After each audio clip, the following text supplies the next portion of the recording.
Welcome to Golden Audiobooks. Be sure to subscribe and let us know in the comments where you're watching from and what book you'd like to hear next. Your feedback means a lot for us. Sir Arthur Conan Doyle, The Return of Sherlock Holmes. Adventure 7, The Adventure of Charles Augustus Milverton.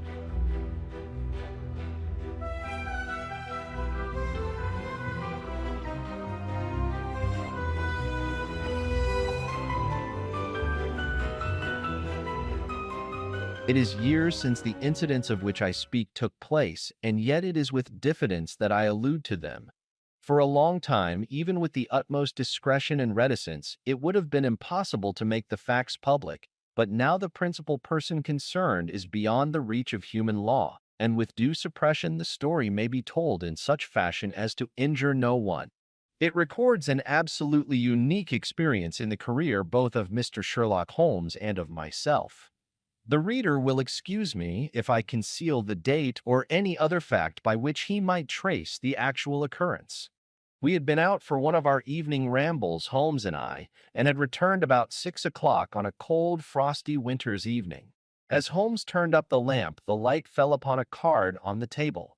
He glanced at it, and then, with an ejaculation of disgust, threw it on the floor. I picked it up and read, Charles Augustus Milverton, Appledore Towers, Agent Hampstead. Who is he? I asked.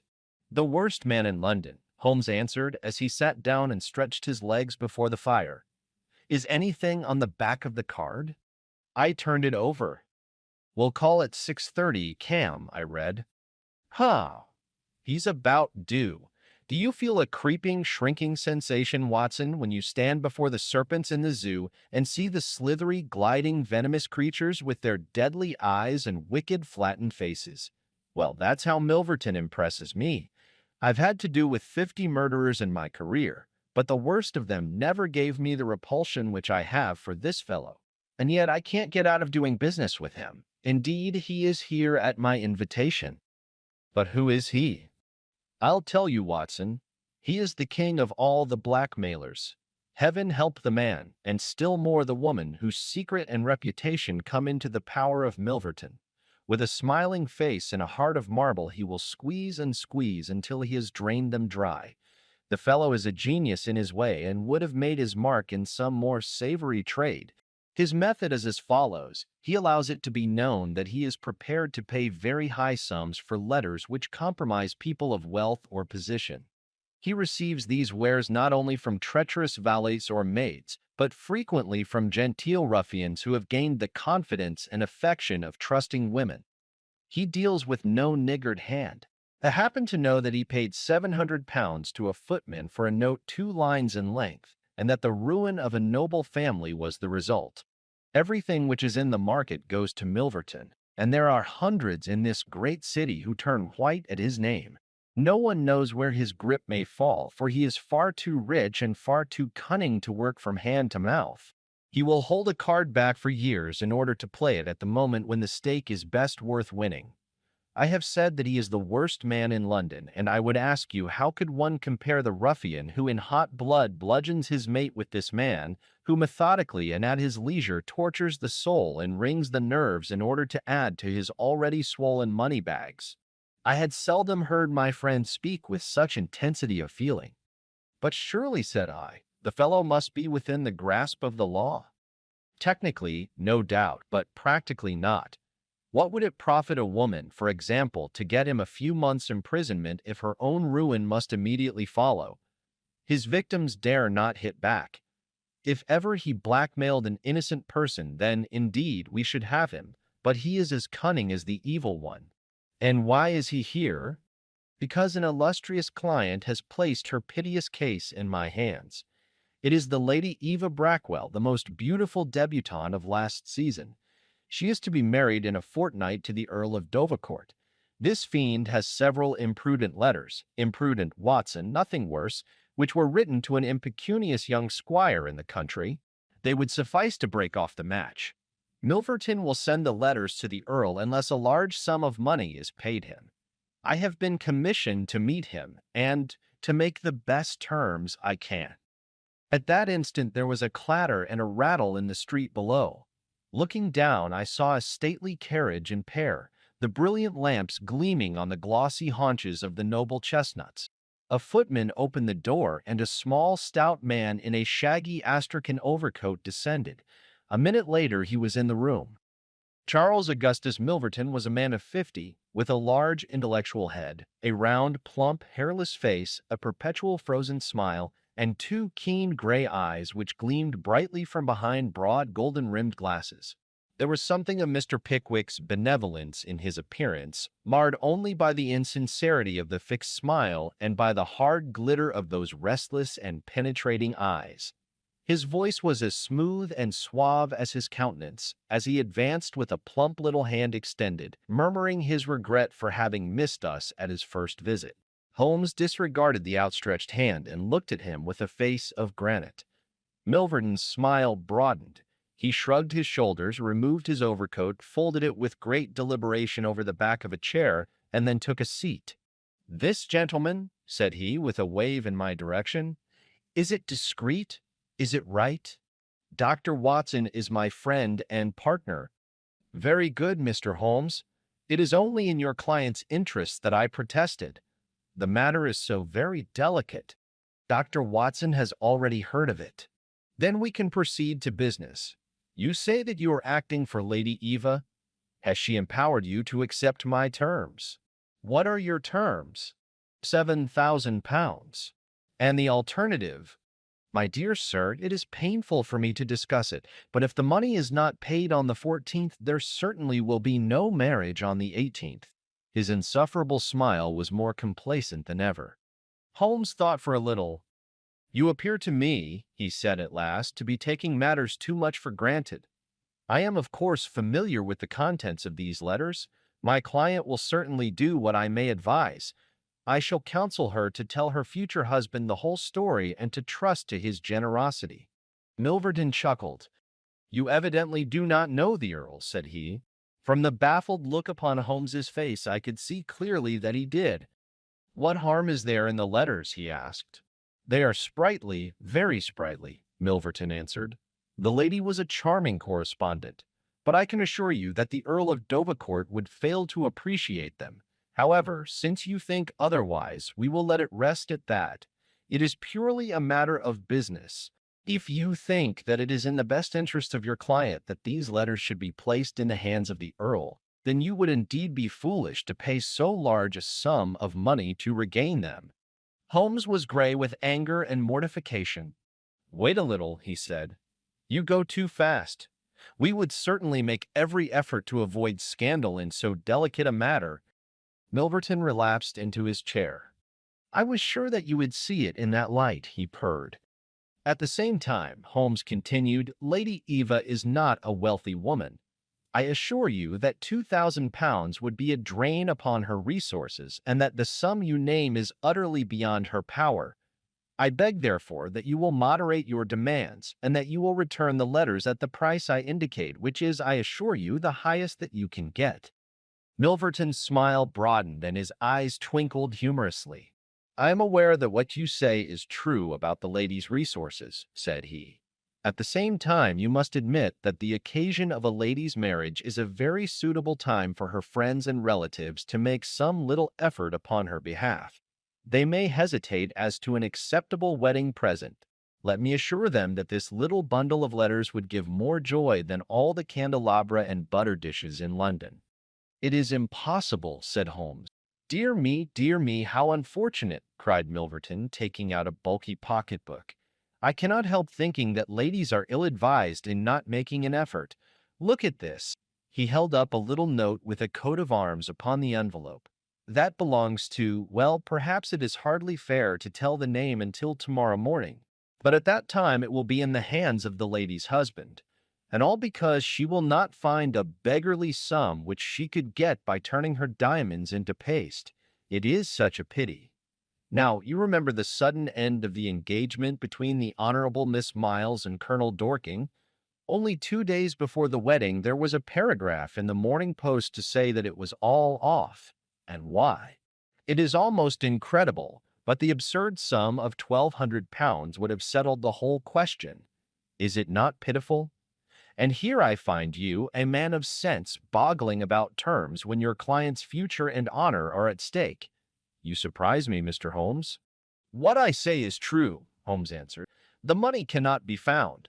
Surely it is better for you to take the substantial sum which I offer than to ruin this woman's career, which can profit you in no way. There you make a mistake, Mr. Holmes. An exposure would profit me indirectly to a considerable extent. I have 8 or 10 similar cases maturing. If it was circulated among them that I had made a severe example of the Lady Eva, I should find all of them much more open to reason. You see my point. Holmes sprang from his chair. Get behind him, Watson. Don't let him out. Now, sir, let us see the contents of that notebook. Milverton had glided as quick as a rat to the side of the room and stood with his back against the wall. Mr. Holmes, he said, turning the front of his coat and exhibiting the butt of a large revolver which projected from the inside pocket. I have been expecting you to do something original. This has been done so often, and what good has ever come from it? I assure you that I am armed to the teeth, and I am perfectly prepared to use my weapons, knowing that the law will support me. Besides, your supposition that I would bring the letters here in a notebook is entirely mistaken. I would do nothing so foolish. And now, gentlemen, I have 1 or 2 little interviews this evening, and it is a long drive to Hampstead. He stepped forward, took up his coat, laid his hand on his revolver, and turned to the door. I picked up a chair, but Holmes shook his head, and I laid it down again.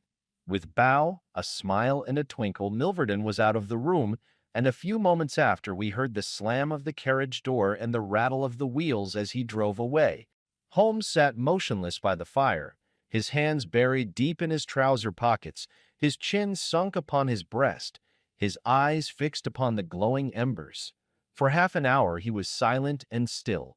Then, with the gesture of a man who has taken his decision, he sprang to his feet and passed into his bedroom. A little later, a rakish young workman with a goatee beard and a swagger lit his clay pipe at the lamp before descending into the street. "I'll be back some time, Watson," said he, and vanished into the night. I understood that he had opened his campaign against Charles Augustus Milverton, but I little dreamed the strange shape which that campaign was destined to take.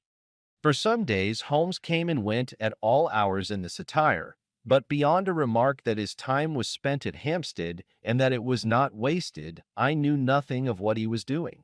At last, however, on a wild, tempestuous evening, when the wind screamed and rattled against the windows, he returned from his last expedition, and having removed his disguise, he sat before the fire and laughed heartily in his silent, inward fashion.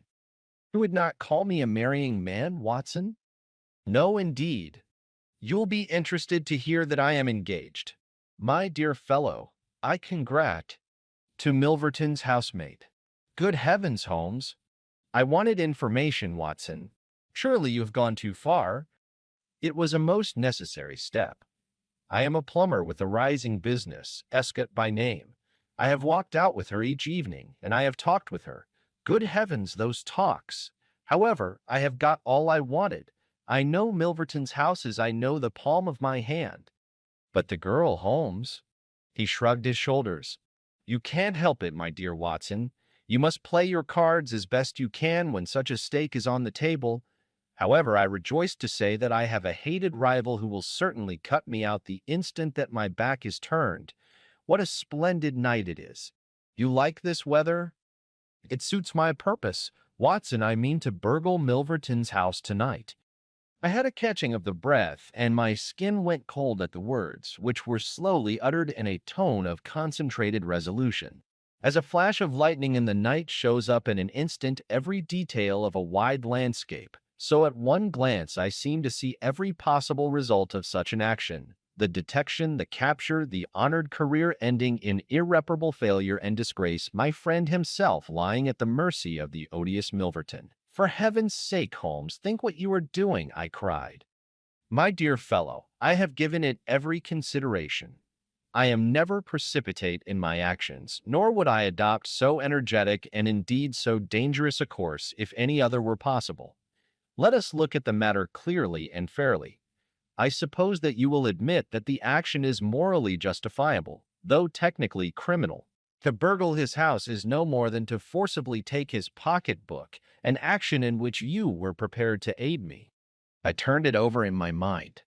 Yes, I said, it is morally justifiable so long as our object is to take no articles save those which are used for an illegal purpose. Exactly.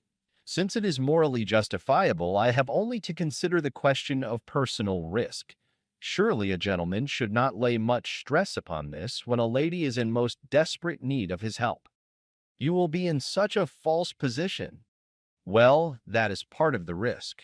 There is no other possible way of regaining these letters. The unfortunate lady has not the money, and there are none of her people in whom she could confide. Tomorrow is the last day of grace, and unless we can get the letters tonight, this villain will be as good as his word and will bring about her ruin. I must therefore abandon my client to her fate, or I must play this last card. Between ourselves, Watson, it's a sporting duel between this fellow Milverton and me. He had, as you saw, the best of the first exchanges, but my self-respect and my reputation are concerned to fight it to a finish. Well, I don't like it, but I suppose it must be, said I. When do we start? You are not coming. Then you are not going, said I. I give you my word of honor, and I never broke it in my life, that I will take a cab straight to the police station and give you away unless you let me share this adventure with you. You can't help me. How do you know that? You can't tell what may happen. Anyway, my resolution is taken. Other people beside you have self-respect and even reputations. Holmes had looked annoyed, but his brow cleared, and he clapped me on the shoulder. Well, well, my dear fellow, be it so.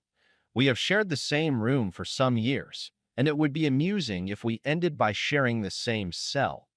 You know, Watson, I don't mind confessing to you that I have always had an idea that I would have made a highly efficient criminal. This is the chance of my lifetime in that direction. See here. He took a neat little leather case out of a drawer, and opening it, he exhibited a number of shining instruments.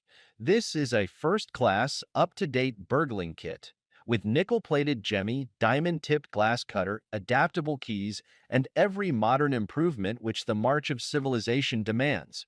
Here, too, is my dark lantern. Everything is in order. Have you a pair of silent shoes? I have rubber-soled tennis shoes. Excellent. And a mask? I can make a couple out of black silk. I can see that you have a strong natural turn for this sort of thing. Very good. Do you make the masks? We shall have some cold supper before we start. It is now 9:30. At 11 we shall drive as far as Church Row. It is a quarter of an hour's walk from there to Appledore Towers. We shall be at work before midnight. Milverton is a heavy sleeper and retires punctually at 10:30. With any luck, we should be back here by 2, with the Lady Eva's letters in my pocket. Holmes and I put on our dress clothes so that we might appear to be two theater-goers homeward bound. In Oxford Street, we picked up a hansom and drove to an address in Hampstead. Here we paid off our cab, and with our greatcoats buttoned up, for it was bitterly cold and the wind seemed to blow through us, we walked along the edge of the heath. It's a business that needs delicate treatment, said Holmes. These documents are contained in a safe in the fellow's study, and the study is the anteroom of his bedchamber. On the other hand, like all these stout little men who do themselves well, he is a plethoric sleeper. Agatha, that's my fiancée, says it is a joke in the servants' hall that it's impossible to wake the master. He has a secretary who is devoted to his interests and never budges from the study all day. That's why we are going at night. Then he has a beast of a dog which roams the garden. I met Agatha late the last 2 evenings, and she locks the brute up so as to give me a clear run. This is the house, this big one in its own grounds. Through the gate, now to the right among the laurels. We might put on our masks here, I think. You see there is not a glimmer of light in any of the windows, and everything is working splendidly. With our black silk face coverings, which turned us into two of the most truculent figures in London, we stole up to the silent, gloomy house. A sort of tiled veranda extended along one side of it, lined by several windows and 2 doors. That's his bedroom, Holmes whispered. This door opens straight into the study. It would suit us best, but it is bolted as well as locked, and we should make too much noise getting in. Come round here. There's a greenhouse which opens into the drawing room." The place was locked, but Holmes removed a circle of glass and turned the key from the inside. An instant afterwards, he had closed the door behind us, and we had become felons in the eyes of the law. The thick, warm air of the conservatory and the rich, choking fragrance of exotic plants took us by the throat. He seized my hand in the darkness and led me swiftly past banks of shrubs which brushed against our faces. Holmes had remarkable powers, carefully cultivated, of seeing in the dark. Still holding my hand in one of his, he opened a door, and I was vaguely conscious that we had entered a large room in which a cigar had been smoked not long before. He felt his way among the furniture, opened another door, and closed it behind us. Putting out my hand, I felt several coats hanging from the wall, and I understood that I was in a passage. We passed along it, and Holmes very gently opened a door upon the right-hand side. Something rushed out at us, and my heart sprang into my mouth, but I could have laughed when I realized that it was the cat. A fire was burning in this new room, and again the air was heavy with tobacco smoke. Holmes entered on tiptoe, waited for me to follow, and then very gently closed the door. We were in Milverton's study, and a portiere at the farther side showed the entrance to his bedroom. It was a good fire, and the room was illuminated by it. Near the door I saw the gleam of an electric switch, but it was unnecessary, even if it had been safe, to turn it on. At one side of the fireplace was a heavy curtain, which covered the bay window we had seen from outside. On the other side was the door which communicated with the veranda. A desk stood in the center, with a turning chair of shining red leather. Opposite was a large bookcase, with a marble bust of Athene on the top. In the corner between the bookcase and the wall there stood a tall green safe, the firelight flashing back from the polished brass knobs upon its face. Holmes stole across and looked at it. Then he crept to the door of the bedroom and stood with slanting head, listening intently. No sound came from within. Meanwhile, it had struck me that it would be wise to secure our retreat through the outer door, so I examined it. To my amazement, it was neither locked nor bolted. I touched Holmes on the arm, and he turned his masked face in that direction. I saw him start, and he was evidently as surprised as I. "I don't like it," he whispered, putting his lips to my very ear. "I can't quite make it out. Anyhow, we have no time to lose. Can I do anything?" "Yes, stand by the door. If you hear anyone come, bolt it on the inside, and we can get away as we came. If they come the other way, we can get through the door if our job is done, or hide behind these window curtains if it is not. Do you understand?" I nodded and stood by the door. My first feeling of fear had passed away, and I thrilled now with a keener zest than I had ever enjoyed when we were the defenders of the law instead of its defiers. The high object of our mission, the consciousness that it was unselfish and chivalrous, the villainous character of our opponent, all added to the sporting interest of the adventure. Far from feeling guilty, I rejoiced and exulted in our dangers. With a glow of admiration, I watched Holmes unrolling his case of instruments and choosing his tool with the calm, scientific accuracy of a surgeon who performs a delicate operation. I knew that the opening of safes was a particular hobby with him, and I understood the joy which it gave him to be confronted with this green and gold monster, the dragon which held in its maw the reputations of many fair ladies. Turning up the cuffs of his dress coat, he had placed his overcoat on a chair. Holmes laid out 2 drills, a jemmy, and several skeleton keys. I stood at the center door with my eyes glancing at each of the others, ready for any emergency, though, indeed, my plans were somewhat vague as to what I should do if we were interrupted. For half an hour Holmes worked with concentrated energy, laying down one tool, picking up another, handling each with the strength and delicacy of the trained mechanic. Finally, I heard a click. The broad green door swung open, and inside I had a glimpse of a number of paper packets, each tied, sealed, and inscribed. Holmes picked one out, but it was hard to read by the flickering fire, and he drew out his little dark lantern, for it was too dangerous with Milverton in the next room to switch on the electric light. Suddenly I saw him halt, listen intently, and then in an instant he had swung the door of the safe to, picked up his coat, stuffed his tools into the pockets, and darted behind the window curtain, motioning me to do the same. It was only when I had joined him there that I heard what had alarmed his quicker senses. There was a noise somewhere within the house. A door slammed in the distance. Then a confused, dull murmur broke itself into the measured thud of heavy footsteps rapidly approaching. They were in the passage outside the room. They paused at the door. The door opened. There was a sharp snick as the electric light was turned on. The door closed once more, and the pungent reek of a strong cigar was borne to our nostrils. Then the footsteps continued backwards and forwards within a few yards of us.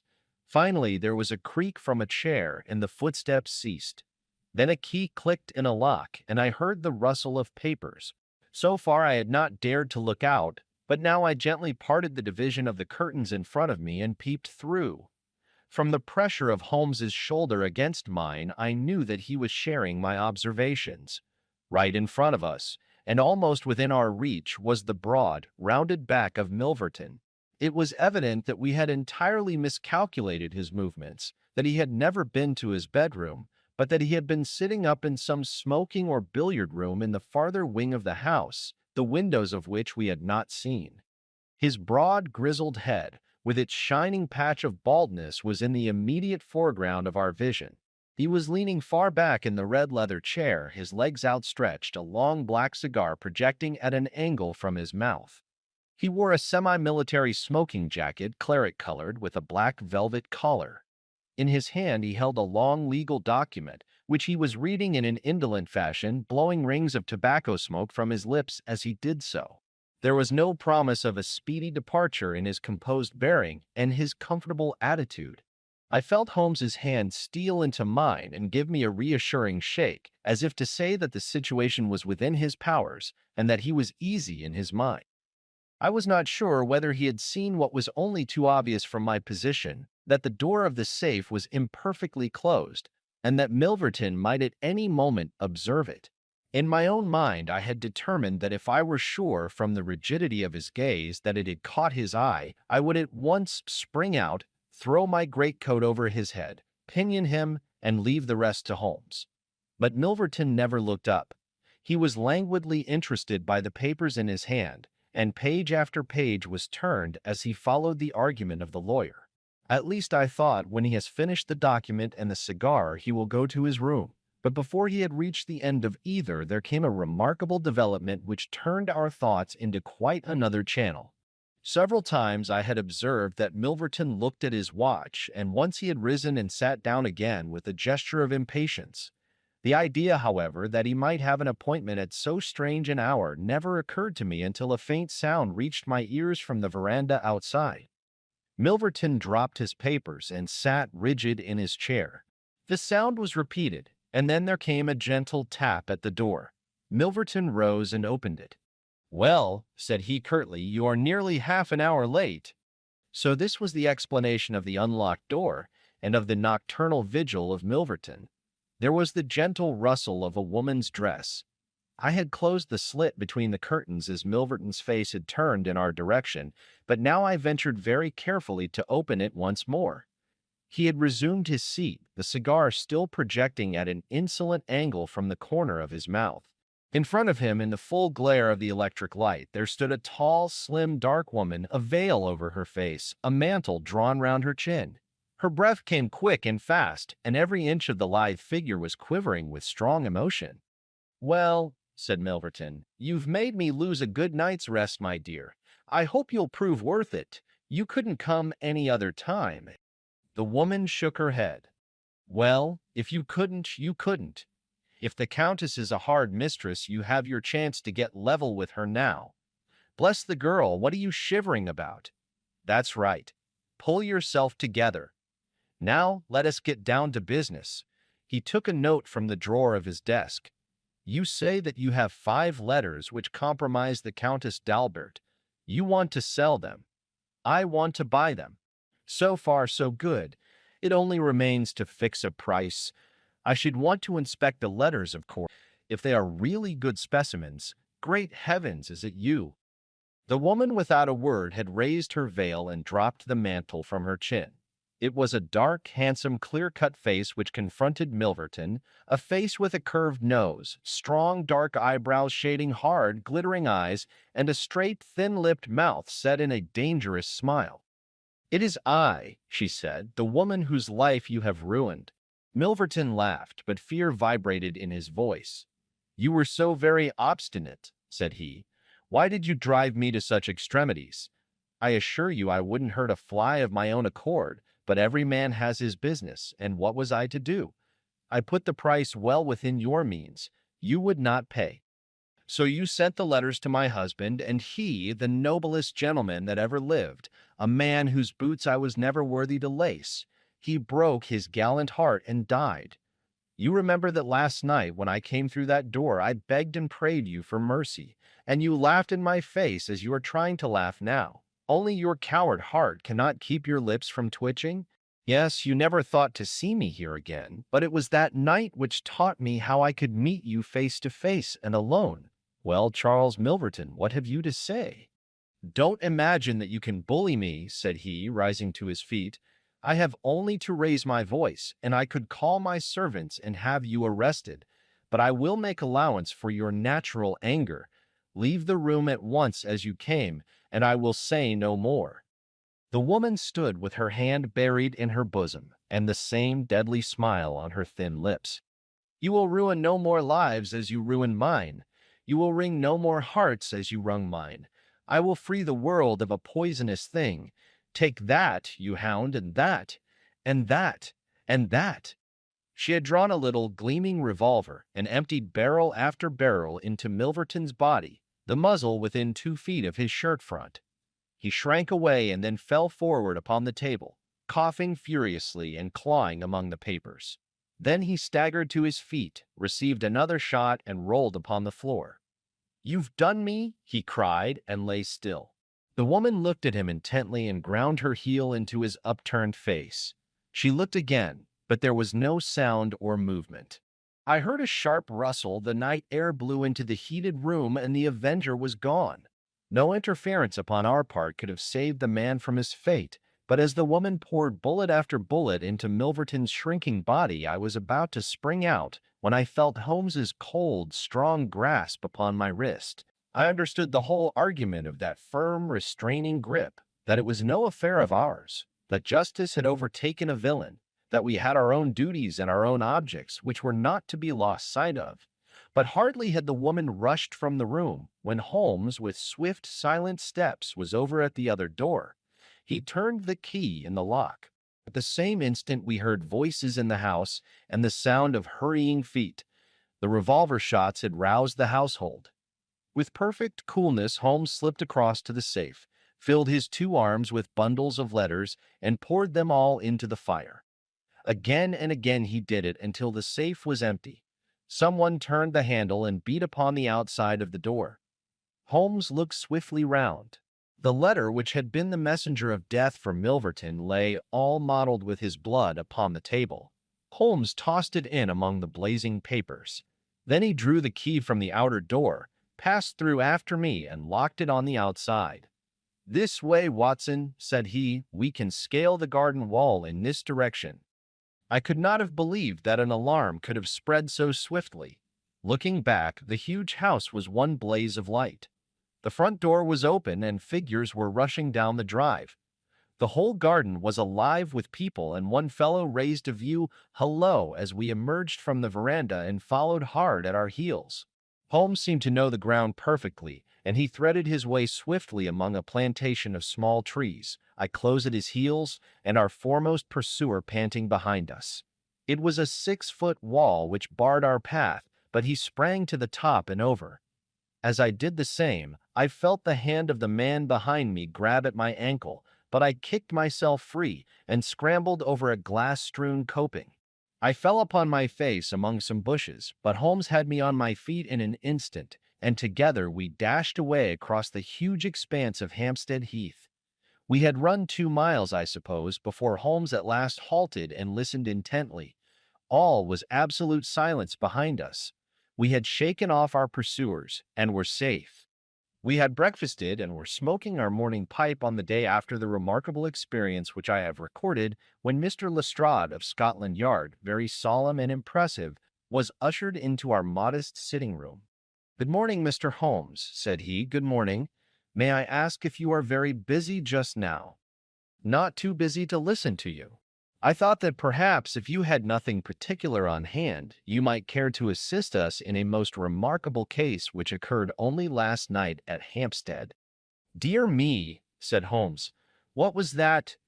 "A murder, a most dramatic and remarkable murder. I know how keen you are upon these things, and I would take it as a great favor if you would step down to Appledore Towers and give us the benefit of your advice. It is no ordinary crime. We have had our eyes upon this Mr. Milverton for some time, and between ourselves, he was a bit of a villain. He is known to have held papers which he used for blackmailing purposes. These papers have all been burned by the murderers. No article of value was taken, as it is probable that the criminals were men of good position whose sole object was to prevent social exposure." "Criminals," said Holmes. "Plural." "Yes, there were two of them. They were, as nearly as possible, captured red-handed. We have their footmarks, we have their description. It's 10 to 1 that we trace them. The first fellow was a bit too active, but the second was caught by the under-gardener and only got away after a struggle. He was a middle-sized, strongly built man, square jaw, thick neck, mustache, a mask over his eyes." "That's rather vague," said Sherlock Holmes. "Why, it might be a description of Watson." "It's true," said the inspector, with much amusement. "It might be a description of Watson." "Well, I am afraid I can't help you, Lestrade," said Holmes. "The fact is that I knew this fellow Milverton, that I considered him one of the most dangerous men in London, and that I think there are certain crimes which the law cannot touch, and which therefore, to some extent, justify private revenge. No, it's no use arguing. I have made up my mind. My sympathies are with the criminals rather than with the victim, and I will not handle this case." Holmes had not said one word to me about the tragedy which we had witnessed, but I observed all the morning that he was in his most thoughtful mood, and he gave me the impression, from his vacant eyes and his abstracted manner, of a man who is striving to recall something to his memory. We were in the middle of our lunch when he suddenly sprang to his feet. "By Jove, Watson, I've got it!" he cried. "Take your hat. Come with me." He hurried at his top speed down Baker Street and along Oxford Street until we had almost reached Regent Circus. Here on the left hand there stands a shop window filled with photographs of the celebrities and beauties of the day. Holmes's eyes fixed themselves upon one of them, and following his gaze I saw the picture of a regal and stately lady in court dress, with a high diamond tiara upon her noble head.